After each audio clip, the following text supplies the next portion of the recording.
Investing Insights with Right Property Group, exploring trends in real estate and helping property investors gain financial security. Hello and welcome to Property Investing Insights, where each episode we get you what's all about property.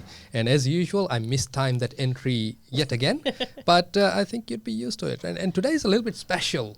I feel that you've already seen this setup. We've got two very special guests here. But before we introduce our very special guests, it's February now. 10% of the year's gone. How are your New Year's goals going? Are you 10% in? Have you already achieved 10%? And we've also had momentous change in the property market with Michelle Bullock coming out and saying, well, maybe we'll have an interest rate cut sooner than you think. I guess that's her way of softening people up and saying, hey, buy some more property. We need the economy to be stable. Inflation figures have come in and they are good news all around. Employment all-time high and migration all-time high. And with all of those things, obviously this year is going to reshape the market, especially if you are just starting out or if you are really looking at enhancing your portfolio. And because this year is so important, I thought I'd bring in two very important guests. They are the pointy end of Right Property Group, and I will introduce them individually, but they're the two beauties of RPG. And we always start with, a funny anecdote anyway. And Kate and Melissa coming in today, both had leaky handbags where their water bottles opened their handbag. And so we had to, in the studio, find the leak, and we thought it was the air conditioner leaking, but it was their handbags. Of course, we were first to blame somebody else and not us for being the cause of the problem, but yes. Absolutely. So, Kate, let's start with you. You've spent half your life with my employee and being side by side with me as we built up this company. And I'd say we are circa 19 years? 18 next month. Years, yeah. So we poached you as a bushy-tailed, bright-eyed kid, 19-year-old kid from our doctor's office. Yes. And the rest is history. That's right. It's been 18 years of incredible growth and learning and just a really big journey, but not something that I ever really planned for myself either. I really, fell into the industry by Victor was a patient at the doctor's surgery that I worked at, and he actually went to medical school with one of the doctors there, so he had to have the awkward conversation with him about why he was stealing his receptionist. But it all worked out really well for me, and I'm ever so thankful for it, because I don't know that without stumbling into the industry I ever would have really developed a passion for property. And just for the record, it wasn't me that had the awkward conversation. I chickened out and I got my wife Reshmi to have that conversation, as usual, right? Of course. and Melissa, you've been with us for quite a while, first as a client with an already existing portfolio coming in, and then you're now again at the pointy end where you are guiding our clients to get started, how to get started, getting them ready, and then having the Mother Mel conversation with them. That's right, Vic. I think there's quite a number of potential clients who need that Mother Mel conversation because they are probably spending too much on Uber Eats, Amazon deliveries, and literally do not have enough savings to support a portfolio. So yeah, obviously, need to get back to basics. Yeah, absolutely. But if you talk to my 14-year-old daughter, Uber Eats is something that's an essential. Of course, to any teenager or... So what my plan today is that we would want to go through both of your property life journey, and then we'll also talk about how when you're interacting with the wonderful people that are coming in to evaluate our services and how we can help them. What are the common pitfalls we see? What are the shoot myself in the foot thought process they have, or also some feel good stories? And to give it pertinence, I think it's important that we actually do talk a little bit about your individual investing journey.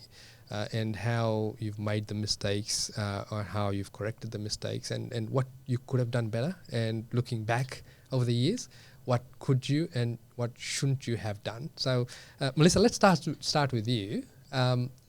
What's your portfolio look like, and are we there yet in terms of goals?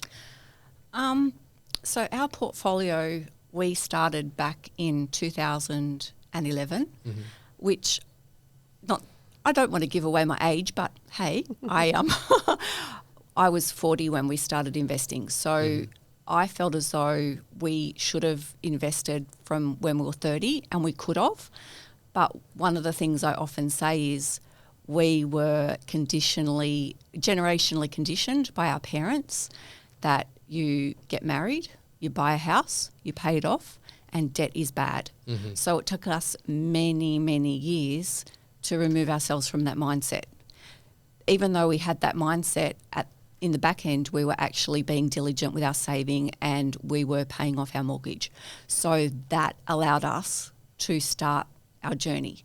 And fast forward 12, 13 years, we grew the portfolio to around 20 properties, and then we've been selling here and there, picking up new ones, selling, and we're getting to the stage now that it's all about the quality of the property, what the property's doing within the portfolio. So you always say, Vic, every property you own has to have a reason for being there, and it's got a job to do.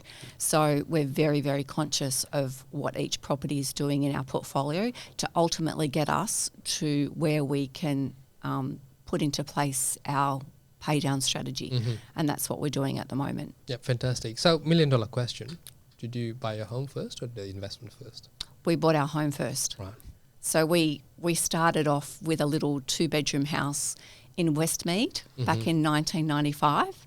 And I was so frugal that we used to walk around Woolies with a calculator. I had my grocery wallet. I had $80 in my grocery wallet. And we used to walk around and add up everything individually, record every transaction. And we made great inroads in paying down our mortgage to get to a position where we had a lot of equity. And that small house allowed us to build a new house, and then we paid that one off, and then we moved into our current home, which we essentially had paid off, and we realised that we needed to do something.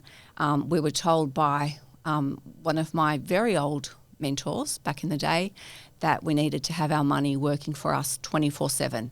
And at the moment, we weren't doing it at that time.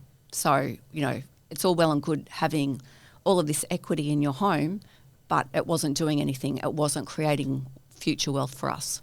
And that's where it started. Yeah. So obviously you were smart with money. And I can almost see you walking around with a calculator. It takes such a great level of discipline, I think, does, to have it that does, type yeah. of commitment from the get-go, especially being newly married, so that, all of the excitement that comes along with that. But to display that and have such a commitment to it, I think is obviously what helped you excel in that aspect of things. But yeah, I think it's something that nowadays is very difficult for people to even understand that concept of. I suppose that a really important thing over here, and this is true in today's society, is that back then you had the folding stuff, right? Not the tapping stuff. Yep. And, the kids will say, just tap it, Mum. Yeah, well, where does it come from? Like money doesn't come out of a wall, does it? Exactly. And one of the things that I find with quite a lot of people that I speak to is that they want the portfolio, they want everything that goes with it, they want to create the wealth, but they haven't built the strong foundation, they haven't built the habits, and they haven't got that commitment and consistency. So if you can get your foundations down pat, and be mindful of what habits you're keeping, and then you will be in a good position to then get ahead. Yeah, I'm so glad you said that about foundations. It sounds like you've been coached by someone very knowledgeable, right? I wonder who that might be. So, each podcast we talk about fundamentals and foundations, right? And this is where people lose track. where they're swaying away from foundational ideas and get into the flashy stuff a little bit too quickly. I think everyone deserves, once they've reached the success, they deserve getting their try of something flashy, so that it can go wrong on them, and it does put things in perspective. But it's important that we've highlighted that foundational approach is really important. It absolutely is, because if you don't, it's like going on a diet. If you can't lose 5 kilos if you keep your nutrition and you sit on the lounge. So how are you going to build wealth if you keep buying Louis Vuitton handbags and leasing cars and having Uber Eats every night? Like, how are you going to get to where you want to go? Yeah, that comes in the tail end, right? Not in the front end. It absolutely does, VK. The reward for the hard work Yeah. at the end, not the, you don't have anything to show for it aside from the Louis Vuitton bag. Yeah, that's, and especially when they leak water. Right? oh my goodness. And the $60 Frank Green, Frank and I have many an altercation. Everyone in the family knows about my relationship with Frank. But I think it's really important that people keep up with, they think, we have to keep up with the Joneses, and it's all over social media. They're going on holidays and they're doing this and doing that. But it doesn't matter. What other people are doing and what other people think of you is actually none of your business. You need to stick in your lane. It's your journey. And if you want to knuckle down and get ahead and think about the future, then do that. We have a number of friends who, 10, 15, 20 years ago, they were all about buying, a new lounge, a new car, going on a holiday. And fast forward 15, 20 years, they haven't got anything to show for it. Yeah. Because they've gone out and bought all the material things to keep up with the Joneses. And now people look at us and go, well, it's all right for them with their... They're lucky. Aren't they lucky? And they haven't done the hard yards. We jolly well have. Yeah, absolutely. And this is where I'm a very strong advocate, right? You do need to make some adjustments to lifestyle, but it's important also to live life, right? But live life in your lane, not try and compete with someone else. So live within the means of your income, your goals, and your age as well, right? Because there's sometimes if you're starting too late, you got to put your head down and absolutely invest in the right type of strategy in the right areas to catch up, right? We can always catch up so long as we're taking a safer approach. And that's one of the things that we talk to our clients, isn't it? It is. And I think where you mentioned that what life stage you're at. So Kate is substantially younger than me, for instance. I'm so glad you said that. I was wondering how I was going to introduce her, right? So Kate's substantially younger than me. Her family situation is different in that she's got younger children. So her property journey is going to be different to mine. And she's got a lot more time in the market for property to do its thing. Yeah, absolutely. So that's a brilliant segue. So Kate, Hello. Joining us at 19, bushy-tailed, bright-eyed, lots of debt, consumer Squeaky debt. voice. Yes, squeaky voice at the time, still squeaky. And also having a flash car that had a punch every second day. Yeah. How did we go from there to where you are now?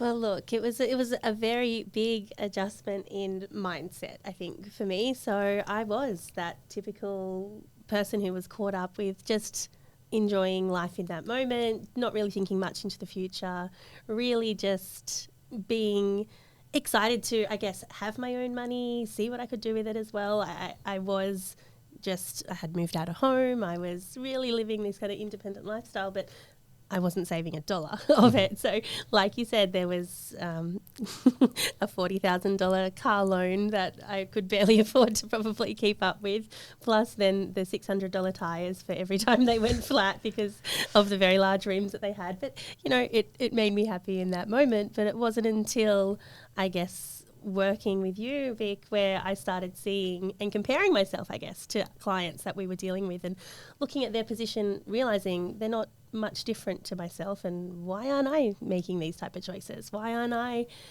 why isn't my mind in the same spot that they're at? And I think that took a little bit of self-reflection to look in and realise that there's nothing really stopping me from doing things that these people are doing. It's just a matter of making the right choices, taking the action now and adjusting my mindset there. And I think I realised there that there was an advantage to doing that at my age, because I was younger than a typical kind of client coming into it, because you have to go through life generally to realise some of these big things that people come to know, that it's not all about keeping up with the Joneses. We want to try to think about planning for retirement. We want to try to think about what our future is going to look like, our setting up something for our children and whatnot, whereas you're not really thinking about that at 19. You're just thinking about your next holiday or your next big adventure. So starting there, I guess I remember the day I walked in and there was a property on my desk with a little note from Victor saying, "You should buy this." And I laughed and I thought, who does he think I am? How can I buy a property? And I mean, nobody in my family were property investors. I guess only a handful of them were really even homeowners. So it was such a foreign concept to me. And although I laughed initially, I then thought, but why can't I? Why shouldn't I? And then it led to, what actions do I need to take to be able to make this happen? And that started with paying off the credit card and the personal loan debts and stopping selling the car, buying something a bit more. I remember the tears when you sold the car. Yeah. So, all of those adjustments that I started to then make put me in a position where I was much better off with no debt, but I didn't really even have any savings to back me there. So again, it was about how can I make this happen? And I was working with, a close friend of mine who was also a personal trainer at the time, and I would always speak to him about property and, all the things that my clients were achieving. And, one day he said, look, if this is something that you're really passionate about, I'm prepared to back you. If you want to give this a go. He lent me some money and that went toward part of my deposit. So that begging, scrambling, doing whatever I had to do, beg, borrow and not steal, but, getting to a point of realising that I had to do whatever it took to make it happen was a great way to really burn the desire for it as well. And to sit back and start to think about being more methodical and, the type of property that I purchased, and had to, I guess, be something that wasn't going to set me back a lot initially. So, anyway, all those things that we worked out. But the next property that Victor put on my desk with a little note saying you should buy it, I was then in a much better position to actually consider that and start having those discussions and seeing what that would look like. Yeah, absolutely. And so you changed your outcome by changing the quality of questions you were asking yourself, right? So rather than saying, oh, I can't do this, you said, how can I do this? And why can't I do this, right? So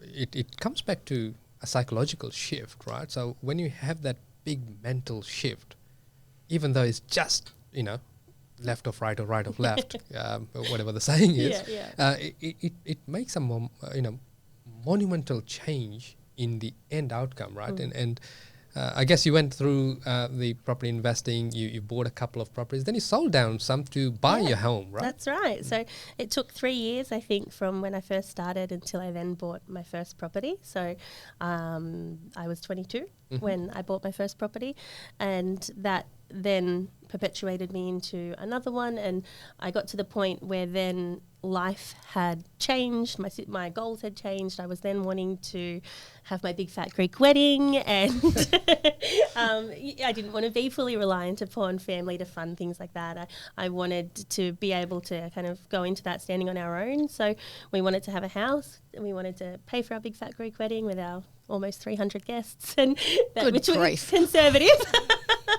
But so we sold down a property, and that enabled us to have the deposit for our home, pay a portion of the big fat Greek wedding, and then also the next property that we sold, actually I was going to say it was from that one, but it wasn't, also allowed then my husband to start his own business. So that in terms of the types of properties that we were acquiring, kind of really had to be something a little bit different to what everybody else was looking for in terms of longer term growth and things like that. I guess it was something that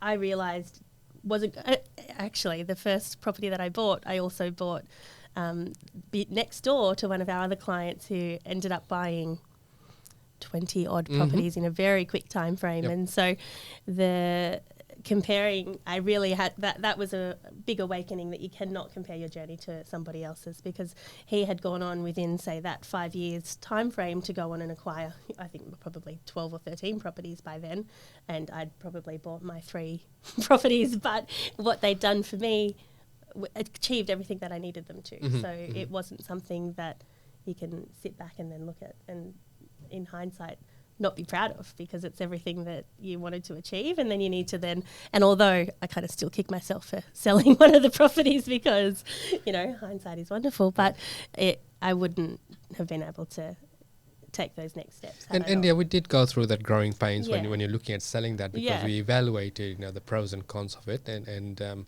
I did advise you never to look back at that property, because it was actually getting you your home, right? Yes, that's But right. all of these achievements came from one really simple thing, right? One question: why can't I do it? Why can't I do that? Of course you can. Yep, Yeah. exactly. And life is all about choices, and every single choice we make And- will help us on our journey. And we can change. We can change the journey. Life is not linear. Yeah, absolutely. Neither is property investing. No, it's not. And Or growth. And anyone who says that property investing is rainbows and unicorns, that's why you need to have good buffers in place, and you need to have a good plan in place. Yeah, if you think it's rainbows and unicorns, just change the mushrooms you're having. So, yeah, no. so you know, you two are, you know, the first point of contact when someone does want to start their journey, right? And we get people from all walks of life, from CEOs to forklift drivers to people that have just got enough scraped together for one deposit, to people that have come into big money through inheritance or through good choices along the way. So what are some of the common things that you find when someone's talking with you, discussing with you as to how we can help them start up their portfolio? What I find is many of the people that come through to talk to us, generally they've come via a client that has already used our services, and or they're listening to the podcast. So they know that the information in the podcast is down to earth. We say it how it is. We're not going to pull the wool over your eyes and say, oh, yeah, you can go and buy a property when you're not ready. Yeah. But a lot of people still have that fear of the what ifs. And so it's all about breaking down the fear for them and saying, well, what's causing you to feel like that? You've got good equity, you've got a good income. The bank has said that they can lend you X amount of money. So what's stopping you? And often it's family and friends telling them, oh no, you shouldn't do that, it's too risky. But if you surround yourself with like-minded people and you have a mentor, then why can't you do it? You know, it's absolutely possible. And one of my favourite sayings is, feel the fear and do it anyway. Yeah. Providing you've got a good plan Yeah. and a good team of experts around you. And don't get swayed with all the flashy stuff that's out there on the internet. And that's one thing I think, Vic, about what we do and what we say at Right Property Group is when you speak to Kate and I, we're not going to sell you some flash plan. We're going to say it how it is. We're going to give you the warts and all. We're not going to, get you to sign your life away, and we're not going to be sending you 1,000 emails going, sign up. No. Here's a discount. Here's a Sign discount. up. No, it's not. It's just having a chat to two, normal. We're normal, aren't we? Oh. We're normal. Just two normal, everyday girls who have property, who love property, who breathe property, and we can set you on your way. And for the listeners, you've probably noticed that I've been strategically quiet when Melissa did say that they're normal. They're not. They are high achievers. They are high achievers. See how I dug myself out straight away? Yeah, that was really he's got a habit of doing that. Practice, I think. Yeah. But no, it's something that with the questions that clients come to us on, it's something where they're really looking for some type of validation sometimes, just to hear that what they're thinking, what they're planning, is it realistic? Is it achievable? Is it something that they can implement? And are there any reasons they shouldn't? And sometimes when they hear all that and they have had that opportunity to be able to hash that out, they then feel, well, yeah, what's stopping me? Why can't I? Let's do that. So it's important, right? So when clients talk to us or prospective clients talk to us, we're not talking out of a textbook, right? We're talking out of school of life, right? We've both been through the investment journey. Both have had very different journeys because obviously you're in different stages of life.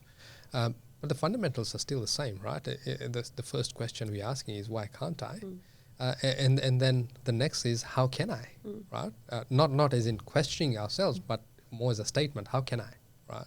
And this is where when you're talking to people that are starting the journey, or someone that has already started the journey, and we can correct how the trajectory looks because we're refocusing and addressing the fundamentals.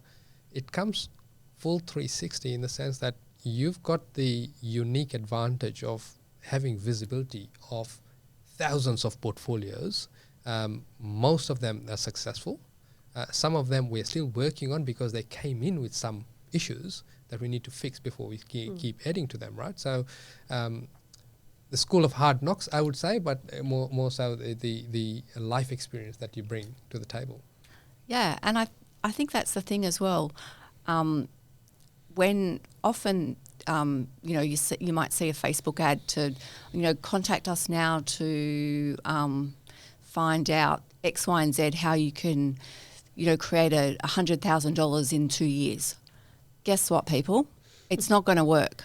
The one I saw this morning was retire by 2030. And yeah, so when you contact us, we're the real deal, and we're going to give you some good ideas. We're going to support you, and it's about having a good team of people. So a good accountant, for instance, that understands property investing. They might hold not the family friend. Not the family friend. And the same with the broker. There's lots of awesome brokers out there, but like doctors, they all have their specialties. So you want a good broker that specialises in property investing and deals with clients. And then the same with a property strategist, buyer's agent.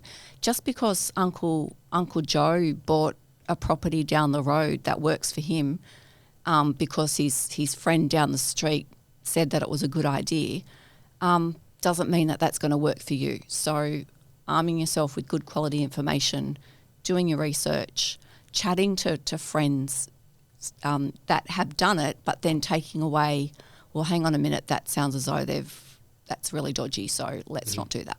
Yeah, absolutely. And I suppose one of the things that we are very clear on is whether people should get started straight away or whether there needs to be some pre-work done.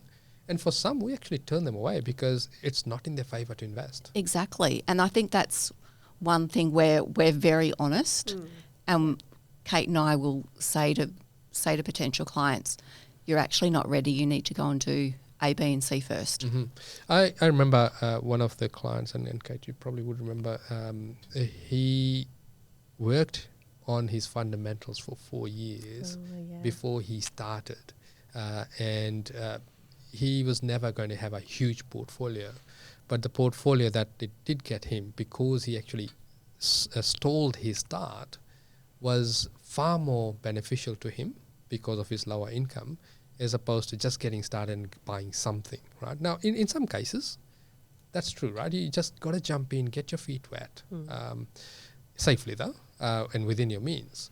But for others, it may be that you need to take a slower approach in so that you can then accelerate once you've got the momentum And that's something that it comes back to mindset, right? And one of the things that you said earlier, Melissa, was that you had to have a huge mindset shift because your family was saying don't invest, don't get into debt. And that's what we see quite commonly, especially when, I suppose, parents get involved. Yes, that's right. I can even remember, it was a few properties ago, and my mum would ring me, Nellie, every day. You're not buying any more property, are you? Because I just heard on the news that interest rates are going up, and I think you're overdoing it. It's all good, Mum. She didn't even know about the last few because she was worried about us, but she didn't have a clue. Like, they had their own house, and that was that. So Debt was a bad thing for a Yeah. lot of people in her age group. It was always something that was considered, something to not talk about, not to get into, and squander away, put everything into it to pay it down as quickly as possible and then be happy. That was Well, people form their opinions and therefore their advice based on their own personal experiences, right? So if you look at your parents, Melissa, so they went through that high interest rate period of 17.5%, right? they did, yes. They came through the Great Depression as well, where they're on the tail end of it. So to them, if you owed money, the bank was going to take your property, right? They were going to take not property, they're going to take your home, right? And so therefore it had a huge emotional construct there where debt was really bad, to where your kids, they've seen your result. And I guess we need to tone down with them. Debt is, there's good debt and there's too much debt. Yes, and I do have and have had many conversations with my nearly 21-year-old son and my 18-year-old daughter. And so I've done a different style of generational... I've done a different style of conditioning them. So they are aware that investing for your future is important. And in fact, last night I was chatting to my son about when he gets his full-time job, when he finishes his degree next year, if he can save, call it $50,000 within the first year or two, then he can get his first property. So I said it's really important to keep your eye on the goal today, so then you can get ahead for tomorrow. Having that conversation with my 18-year-old daughter, it's a little bit different because she's still all about getting the basics in the wardrobe and going out and all the rest of it. But in saying that, going back to having a buffer and having savings behind you, she had the experience last week where her tyre blew up. And it was a $220 exercise. And she's like, oh, Mum, that's actually really good that I've got that money behind me so it doesn't hurt. I've got the money. So just getting them into that mindset of having a buffer, also the fact that your 9-to-5 job isn't going to create your wealth. And also at the same time, working until your eyeballs bleed is not going to get you to where you need to be. It's a vehicle, but it's not going to create your wealth. It's investing in the background. You got to create the wealth. You got to create the money in the background, right? So the jobs, the 9-to-5 jobs, although there's no such thing as 9-to-5 these days as well. Especially at Right Property Group, Vic. That's right. When there's a deal on the table, there's a deal on the table, right? We do scramble, because that's where the market is. But, you need that job to actually feed the property empire, right? And a lot of people, they say, I want to do property full time, and they leave the jobs too early before all of the fundamentals are done. And they're too eager to become that property mogul where, I sit at home and I'm letting the property feed my lifestyle, and very quickly realize I'm one of them, right? So you very quickly realize that the money is actually starting to bleed away very quickly. You didn't take into account a lot of the expenses, and then all of your friends, they're still at work.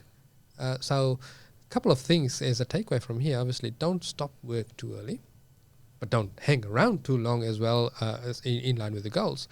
And also, if you are trying to get to the Ferraris, the big holidays, all that too early in the piece, you'll undo all of the good work you've done. So there's a time period, time lapse between starting the journey to actually seeing results, and then the next time lapse is actually benefiting from the results, right? So a lot of people, as soon as they start seeing the results, they try and pull out benefits out of it.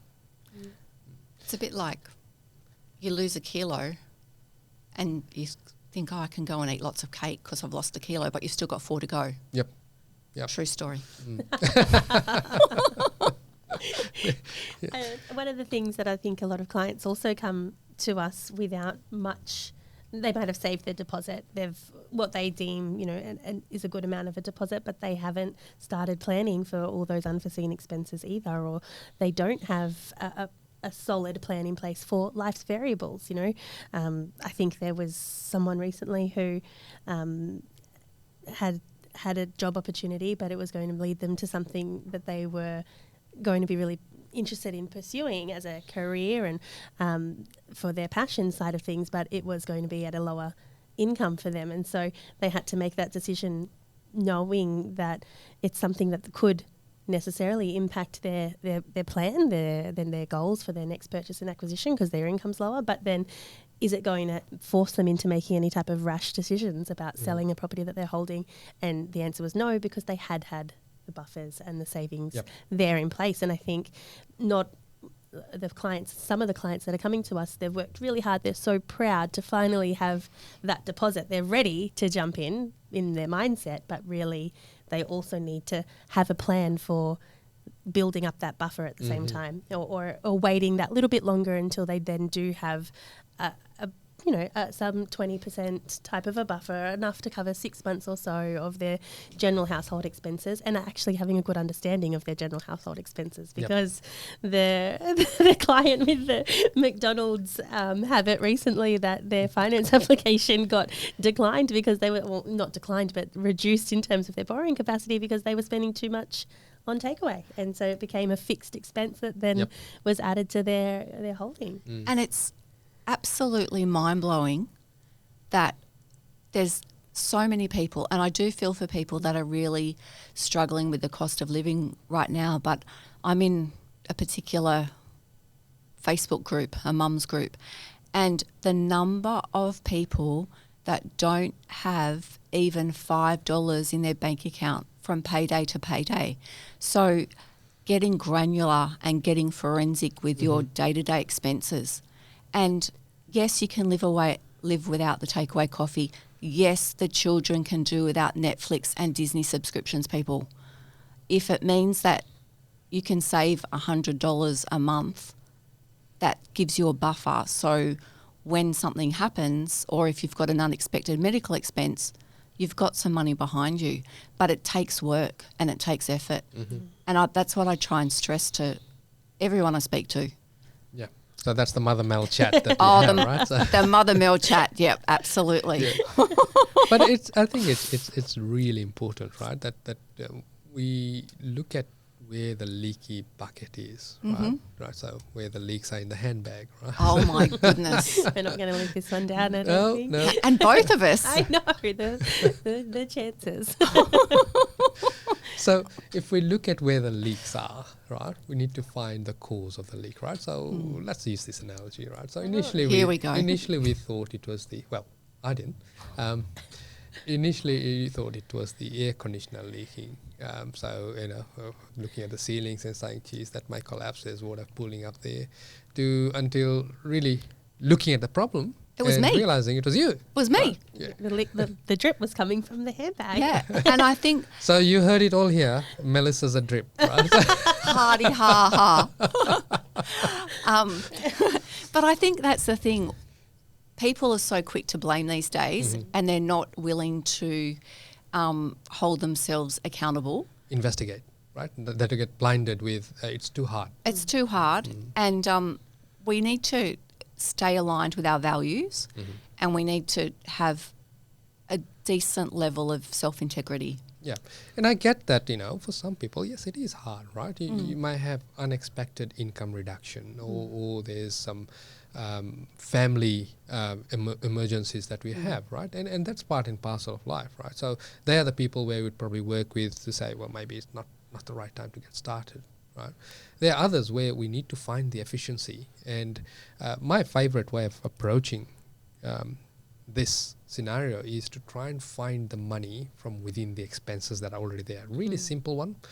If you can turn any loans that you've got into interest only, you've freed up the principal component. You're not changing any expenditure, and you find a property that has got equivalent, if not less, holding cost before tax. So what you've done now is you've used the existing expenditure pattern, you've just realigned it, and you also, even though we don't like talking about tax and don't like that being a focus, you've also got a little bit of a windfall at the end of the financial year where you're getting some forced savings put back into your pocket that you could choose then to spend on yourself and go for that Uber Eats or the Louis Vuitton bag. In my dreams. Or you're actually putting it towards your buffers. And I think for most people, Vic, in the start of your investing journey, putting it back into the buffer is really important. So maybe, yes, a few years down the track, then you can use it and spend it, but be wise. Yep. You have to build that discipline, build up to having that discipline to then be able to reap the rewards later. It's something that takes continual realignment of your mindset to do that, and looking at each opportunity as it does come through, whether it's the tax benefit that you've received or whether it's a bonus from work, whether it's might look good on a holiday at the end of the year, or whether it's back toward the buffer to further increase some potential borrowing by offsetting some interest, whatever it may be. Yeah, and we obviously can't end this podcast without talking about the evil 4-letter word in property investing, right? Sell. Both of you have sold properties, right? And for very good reasons, right? They were not forced sales. So Kate, you now have substantially paid down multi-million-dollar home, right? Yeah. And that was through obviously started off with investing, but it was also through selling down some of your investments as well. That's right. It's a strategic choice that you have to make. It's not a numbers game to say, for me in that position, I don't want to let go of these properties because I want to be able to say I hold 10 properties and feel good about that number. It was, how is that going to, these changes that I make, these strategic decisions, going to then allow me to continue living a lifestyle knowing I do have a young family. I've got 3 children under 5 and I need to dedicate a lot of my time, my energy, my resources to all of their activities and things that are coming up. So my goals have changed for the moment. And so knowing that was something that was coming and strategically planning for that early on allowed me to have that bit more of a flexibility now in this stage of life where I can spend a bit more time with the kids. I can spend, they do get their takeaways, their things like that after school sometimes. They do get a little bit spoilt, but it's also allowed me to have the option of choice. And now I'm sitting back considering also what my next step is going to be. I'm almost looking at it from a fresh slate as a new client coming in again to look at my position now and be like I'm just starting my journey, but I've already done a whole cycle of that. And so it's a lot of clients I feel like are on the same, like we're the same age group, we're in the same walks of life, but it's literally the first time that they're even looking at purchasing a property. And I'm coming now with fresh eyes again, but a lot more experience behind me again as well to what the portfolio will now start to look like when I build it again. Yeah, absolutely. And so, Melissa, I can't let you go either without putting the same question to you. You've sold down properties to realign, and we are gearing up to accelerate towards the goal now, given that you are... Go on, say it. Go on. You're very experienced. Come on. See how I strategically pause to just reel you in. So, very experienced in your portfolio. So how did the sell decision come by? So most recently, through having regular portfolio reviews with our wonderful Steve and also with you, it's all about looking at each individual property and then identifying which properties within the portfolio were no longer performing or Had done his job. had they done their job. So I've just recently sold 2 at the end of last year, and I've got another one going on the market as we speak. And it was simply because where we are, and not, sharing my financial position in too much detail, but we're one of those lucky people who are maxed out. So if I want to realign our current loans to be able to get more, to get another property, or actually to not even get another property, but just to get a better loan product, we need to reduce our position to allow that. So a couple of the properties we're selling at the moment are going to allow us to rejig our current loan products and open up. Opening up for opportunities. And open up maybe that aren't third-tier lenders. Yeah, true. And there's nothing wrong with third-tier lenders either. No, it's part of the process, part of the journey, right? So, Yeah. Importantly, both of you have touched on the fact that you're selling towards a reason and not just selling to see how much profit you've made. And that's probably one of the mistakes that people do make. And I suppose that's the biggest takeaway that we can have from today is that life, when you get started in investing, is determined by how much capital you've got, what your age group is, what your goals are, and the goals cannot be linear. You may start with a goal and then it changes. A family happens, or realignment in terms of what you're trying to achieve happens, right? Because you're getting more and more clarity in terms of your vision towards the end result of the portfolio, as opposed to just buying for the sake of buying. That's right. And I think that's a lot of people get excited about, I'm going to invest in property or I'm going to buy my first home. And they just get so excited and they will make rash decisions. But it's really important to recognise that you need to be well considered in your approach. Well, you owe it to yourself to be well considered in that, because you've already put in the hard work to get to the point to be able to actually take action. So now is when it's good to sit back, assess all your options, consider things properly before you're jumping in, and take that time properly. And so thank you very much for coming in. I know I threw you both in the deep end. That's typical VK fashion. Absolutely. But it's been really enlightening, and I take quite a lot of pride in what you two have achieved in your portfolio and the guidance you give to our clients. So I want to thank you publicly for the good work that you're doing. Thank you. And for everyone that's listening, if you can help us recognize Kate and Melissa by giving us a like, depending on the platform you listening or watching, or give us a star review, a 5-star review, obviously, because these are the 2 stars of Right Property Group. And we'll see you again next time. It won't be as meaty because I'll have Phil with me. So we'll talk to you then. Until then, bye-bye. Take care. Thank Bye. you. The information featured in this podcast is general in nature, does not take into consideration your financial situation or individual needs, and should not be relied upon. Before making any investment, insurance, tax, property, or financial planning decision, you should consult a licensed professional who can advise whether your decision is appropriate for you.